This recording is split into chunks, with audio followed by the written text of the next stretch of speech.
வணக்கம் அன்பர்களே. ஒவ்வொரு நாளும் ஒவ்வொரு சுவாரஸ்யமான பதிவுகளோட சாமுண்டி மந்திராலயா. காதல் வசியம் வசியங்கிற இதில் நிறைய பேர் நம்மகிட்ட இப்போ தொடர்பு கொண்டுகிட்டே வராங்க.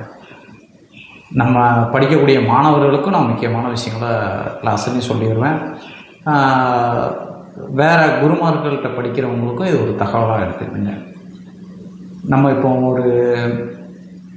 ஒரு காதலர்களை சேர்த்து வைக்கணும்னா யாரை சேர்த்து வைக்க முடியும் அப்படிங்கிறத முதல் தெரிஞ்சுக்கிடுங்க. காதல் வசியம்னா எல்லாருக்கும் வசியம் காதல் வசியம் ஆகாது. சாமி எனக்கு காதல் பண்ணியிருக்கேன், எனக்கு அந்த ஒன் சைடாக செய்யக்கூடிய எந்த ஒரு காதல் வசியமும் நமக்கு வசியம் ஆகாது.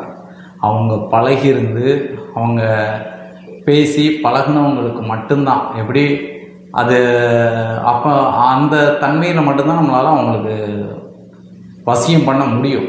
இயல்பான பழகாதவங்க பேசாதவங்க ஃபோன் மூலியமாக பேசிக்கிட்டு இருக்கவங்களுக்கு 100% பண்ணுறதுக்கு வாய்ப்பு மிக மிக கம்மி. எப்படின்னா நேரில் பேசினா தான் அந்த ஹாராங்கிற ஒரு விஷயம் அவங்களுக்குள்ளே இதாகும். ஹாரானா திரும்ப திரும்ப ஒவ்வொரு பதிகள்லாம் ஹாரான்னு சொல்லிட்டு வரேன்னா அப்படின்னு ஹாராங்கிறது ஒருத்தருக்கு ஒருத்தர் இருக்கக்கூடிய ஒரு காந்தலைன்னு சொல்லக்கூடிய, அதாவது ஒரு உதாரணத்துக்கு சொன்னால் பக்கத்தில் இருக்கவங்க யாராவது கொட்டாய் விட்டால் நம்ம கொட்டாய் விடுவோம். பக்கத்தில் இருக்கவங்களுக்கு ஏதாவது ஒரு அறிகுறிகள் உடம்புல காமிக்கல நமக்கு ஒரு பக்கத்தில் இருக்கவங்க தூக்கம் வந்தால், ஒரு காரில் போகிறீங்க, ஒரு டிரைவர் நண்பர் தூங்குறாரு, தூக்கம் வந்துருச்சு அப்படின்னா நமக்கு தூக்கம் வரும். நமக்கு தூக்கம் வந்துருச்சுன்னா அவருக்கு தூக்கம் வரும். அதை சொல்லுவார், தூங்குறவங்க சிலவங்க முன்னாடி உட்காராதீங்க அப்படிம்பாங்க. தூங்குறவங்க முன்னாடி உட்காரக்கூடாதுன்னு சொல்லக்கூடிய அர்த்தமே அதனால தான். எதுக்குன்னா நம்ம என்ன பண்ணுறோமோ அதைத்தான் பக்கத்தில் இருக்கவங்களுக்கு பண்ணுவாங்க. அப்படின்னா அவங்களுக்குள்ள இந்த ஹாரான்னு சொல்லக்கூடிய அந்த ஹாரா வெளிப்படுத்திருக்கோம். இந்த வெளிப்படுத்தின ஹாராவை நம்ம எப்படி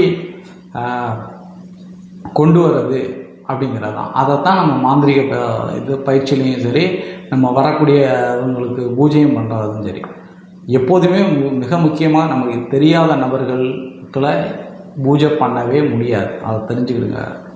இப்போ நமக்கு ஒருத்தருக்கு ஒருத்தர் விரும்பி இருக்கணும், அவங்க பார்த்து பழகினவங்களை மட்டுமே வசியம் பண்ண முடியுமே தவிர காதல் வசியத்தில் மட்டும் தெரியாதவங்களை வசியம் பண்ண முடியாது.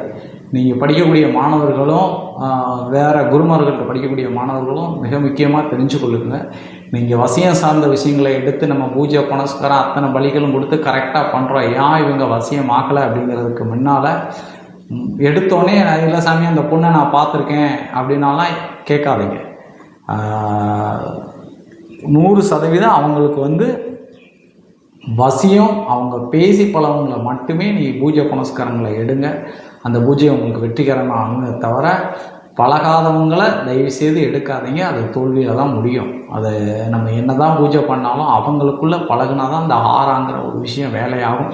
நம்ம பூஜையும் அது பழிக்கும். நம்ம இனமே தெரியாதவங்க பழகாதவங்க சிலவங்க இப்போ நிறைய நம்மகிட்ட கேஸ் வர்றவங்க என்ன சொல்லுவாங்கன்னா, இல்லை சாமி நான் அந்த பொண்ணை பார்த்துருக்கேன், பேசியிருக்கேன், காலேஜில் பார்த்தேன், வேலை செய்த இடத்துல பார்த்தேன், அந்த பொண்ணை எனக்கு வசியம் பண்ணி கொடுங்க அப்படி இப்படிங்கிறாங்க. அவங்ககிட்ட பேசி பழகினா போதும். அதான் அவங்க ஃப்ரெண்ட்லியாக பழகிருக்கலாம், எப்படியோ சும்மா அவங்ககிட்ட பேசி பழகி இருந்தா அப்படின்னா அவங்க அந்த கண்ணு டு கண்ணு ஆறா பாஸ் ஆகும், மூச்சு காற்றுல ஆறா பாஸ் ஆகும்.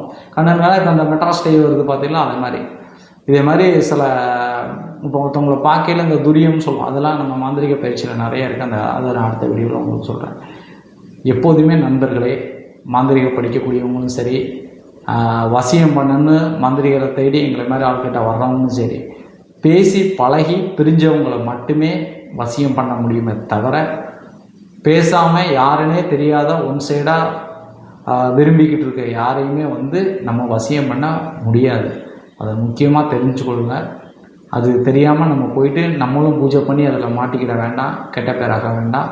நீங்களும் பூஜை பண்ணதுக்கு முன்னால் அவங்கள்ட்ட பழகி பிரிஞ்சிருந்தால் மட்டுமே நீங்கள் பூஜைக்கு வாங்க.